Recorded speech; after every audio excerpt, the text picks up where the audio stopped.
Hello guys, আমি আপনাদের সাথে শেয়ার করব যে আমি বিয়ে বাড়ি থেকে আসলে কি করি। এখন এই যে আমার দুইটা হিল আমি জুতার র্যাকে উঠাই তুললাম। এখন যাবো আমি আমার আম্মুর রুমে ড্রেসিং টেবিলে। তারপরে একটু এসে পড়েছি আমি আমার আম্মুর ড্রেসিং টেবিলে। আমি এখন মুছছি সব মেকআপ, তেল দিয়ে উঠছে, সব উঠে গেছে, কিন্তু আইলাইনারটার বাদে সব উঠে গেছে। আর যেগুলো মেকআপ দেখছেন ওটা হলো আমার ফিল্টারের কেলমা বুঝছেন। এখন আমি এই যে তুলা হয়ে গেছে, এখন আমি খালি জামাটা চেঞ্জ করব একটা জাদু।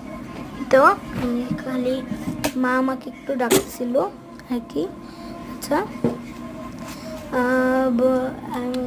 এখন হয়ে গেছে, আমি এখন জামাটা চেঞ্জ করব একটা জাদুতে। দ্বারা আমি দেখাচ্ছি জাদুটা, তাদের কর না হয়ে গেছে এটা।